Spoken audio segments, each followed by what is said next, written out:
किस पाप के कारण स्त्रियां बनाती है पराये पुरुषों से शारीरिक संबंध। मित्रों, एक समय की बात है जब भगवान शिव माता पार्वती के साथ कैलाश पर्वत पर विश्राम कर रहे थे। तभी देवर्षि नारद कैलाश में आते हैं और मां पार्वती और शिव जी को प्रणाम करते हुए कहते हैं, हे प्रभु, आपकी सदा ही जय हो। आप ही आदि और अनंत है। प्रभु, आज जब मैं पृथ्वी लोक पर भ्रमण कर रहा था तब मैंने देखा कि कई सारी स्त्रियां शिव महापुराण का पाठ कर रही थीं और आप ही की पूजा मन से मग्न होकर कर रही थीं। जो स्त्रियां भी सर्व गुणों से संपन्न पति की चाह रखती है वे सभी आप ही को जल चढ़ाती है। सोमवार के दिन उपवास तथा निर्जला व्रत करती है। आपको ही परम परमेश्वर रूप में पूजती है। हे प्रभु, आप जैसे पति पत्नी बनकर 7 जन्मों के फेरे भी लेती है। हे प्रभु, एक शाश्वत सत्य यह भी है कि मां पार्वती और भगवान शिव की जोड़ी तीनों लोकों में अनंत काल से प्रख्यात है। किंतु आज मैंने एक विचित्र घटना को देखा कि कुछ स्त्रियां पति के आंखों में धूल झोंक कर अन्य पुरुषों के साथ अनैतिक संबंध बना रही थीं। यह देख मेरे मन में 3 प्रश्न उठे। हे प्रभु, मैं इन्हीं प्रश्नों के उत्तर जानने हेतु आपके पास आया हूं। कृपा करें और इस भक्त की आशंकाओं को दूर करें। मित्रों, तब भगवान शिव कहते हैं, हे नारद मुनि, आप अपनी शंकाओं को निसंकोच होकर कहें। मैं अवश्य ही आपकी शंकाओं का निवारण करूंगा। तब देवर्षि नारद कहते हैं, हे प्रभु, मेरा पहला प्रश्न है कि किस श्राप के कारण स्त्रियां पराये पुरुषों के साथ संबंध बनाती है। मेरा दूसरा प्रश्न है कि पति से धोखा करने वाली स्त्री के साथ क्या होता है। और तीसरा प्रश्न है, पति के अलावा अन्य पुरुष के साथ संबंध बनाने से स्त्री को कौन सा पाप लगता है। मित्रों, तब भगवान शिव कहते हैं, हे नारद मुनि, आपने समस्त नारी जाति के कल्याण हेतु महत्वपूर्ण प्रश्न किए हैं। इन सारे प्रश्नों के उत्तर मैं आपको इस एक कथा के माध्यम से देता हूं। आप इसे ध्यान से सुने। जो भी स्त्री पुरुष इस कथा को ध्यान से पूरा सुनता है उसकी सारी मनोकामनाएं पूरी हो जाती है तथा उसे मनचाहा जीवन साथी मिल जाता है। जो कोई इस कथा का प्रसार करता है उन पर मेरी कृपा दृष्टि सदैव बनी रहती है। तब देवर्षि नारद कहते हैं, हे प्रभु, मैं इस कथा को पूरा ध्यान से सुनूंगा और इसका प्रसार भी करूंगा। कृपा करें और इस भक्त की जिज्ञासा को शांत करें। मित्रों, तब भगवान शिव कहते हैं, हे नारद मुनि, एक समय की बात है, ब्रह्मा जी ने जब सृष्टि निर्माण का कार्य शुरू किया था तब स्त्री की रचना करने में उन्हें कई वर्षों तक अभ्यास कर हर अंग और उसके अंदर गुणों की रचना करनी पड़ी। उसके मन को अति जटिल प्रकार से निर्माण किया गया, इसलिए स्त्री के मन को समझ पाना बहुत कठिन होता है। उसके अंदर सौम्यता और निष्ठुरता के दोनों गुणों को डाल दिया था। उसी प्रकार से उन्होंने स्वयं के शरीर से एक कन्या भी उत्पन्न की थी जिसका नाम अहिल्या था। ये वही कन्या है जिसको मिले श्राप के कारण आज कई सारी स्त्रियां पराये पुरुषों के साथ अनैतिक संबंध बना रही हैं। इसी अहिल्या की कथा में आपको सारे प्रश्नों के उत्तर मिल जाएंगे। देवी अहिल्या अत्यंत सुंदर, गुणवान और चरित्रवान स्त्री थी जिसे वरदान था कि वह हमेशा के लिए केवल 16 वर्ष आयु की ही सुंदर कन्या बनी रहेंगी और कभी भी उनकी सुंदरता कम नहीं होगी। फिर एक दिन जब ब्रह्मा जी ने उसे शिक्षा प्राप्त करने हेतु महर्षि गौतम के आश्रम में भेज दिया था, वह कन्या इतनी सुंदर थी कि उसे सारे संसार के देव और दानव अपनी पत्नी बनाने की इच्छा रखते थे। किंतु जब मुनि गौतम के आश्रम में अत्यंत सुरक्षितता में शिक्षा ग्रहण करने बाद जब उसे ऋषि गौतम ने वापस ब्रह्मा जी के पास भेजना चाहा तो उनके मन की पवित्रता को देख ब्रह्मा जी ने अहिल्या का विवाह मुनि गौतम के साथ करा दिया, ये कहकर कि आपके जैसा योग्य वर पूरे संसार में नहीं है। मित्रों, तब भगवान शिव कहते हैं, हे नारद मुनि, फिर कुछ दिन बीतने के बाद जब देवी अहिल्या गंगा तट पर स्नान करने हेतु गई थी, उसी समय देवराज इंद्र भी उसी वन में विहार करने के लिए आए थे। जब इंद्र की कुदृष्टि अहिल्या पर पड़ी तो वह उनकी सुंदरता को देख इतने मोहित हुए कि देवराज इंद्र अपने इंद्रिय की लालसा में उन्मत्त हो गए। मित्रों, जब इंद्र को इस बात का पता चला कि उनका विवाह ऋषि गौतम के साथ हो चुका है, फिर भी वह उनके पीछे उन्हें पाने के लिए पड़ गए। वह हर रोज उन्हें देखने के लिए छुप छुप कर उनका पीछा करने लगे। उसने ऋषि गौतम और देवी अहिल्या की सारी गतिविधियों को जान लिया और फिर एक दिन चंद्रमाओं के पास गए।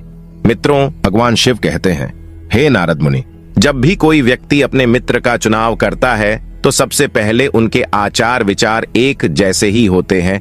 जैसे कि किसी चोर का मित्र चोर ही होता है और संत का मित्र संत ही होता है। फिर एक दिन इंद्र और चंद्र ने मिलकर एक योजना बनाई, जिसके अनुसार एक रात को इंद्रदेव मुनि गौतम के भेष में अहिल्या के पास जाएंगे और चंद्रमा इस जोखिम भरे कार्य में उनकी सहायता करेंगे।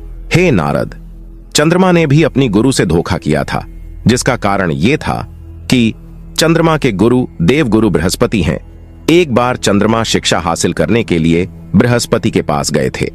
वहां चंद्रमा बृहस्पति की पत्नी तारा की सुंदरता पर मोहित हो गए और उनसे प्यार करने लगे।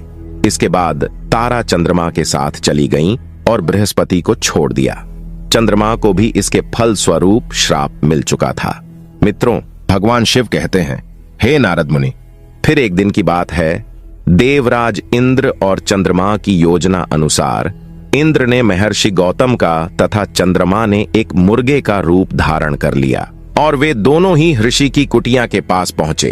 अभी रात्रि का दूसरा पहर समाप्त होने ही वाला था कि तभी मुर्गा बने चंद्रमा ने बांग लगा दिया, जिस कारण से मुनि गौतम की आंख खुल गई और वे उठकर गंगा में स्नान करने हेतु घर से बाहर निकल गए।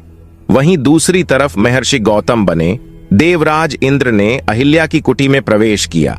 तभी देवी अहिल्या को संदेह हुआ और वे कहने लगी, हे स्वामी, आप तो अभी अभी स्नान करने हेतु गए थे, फिर इतनी शीघ्रता से वापस लौटकर क्यों आए हैं? कोई समस्या है तो आप मुझसे कहिए।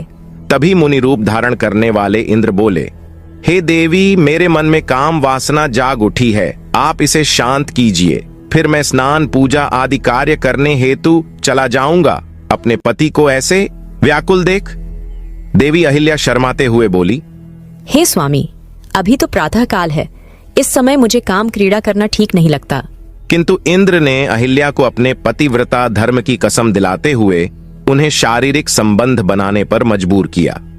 मित्रों, भगवान शिव कहते हैं, हे नारद मुनि, दूसरी तरफ जब ऋषि गौतम स्नान करने हेतु जब गंगा तट पर गए तो उन्होंने देखा कि कोई भी अन्य व्यक्ति वहां पर नहीं था और काफी समय बीत जाने के बाद भी वहां गहरा अंधेरा छाया हुआ था।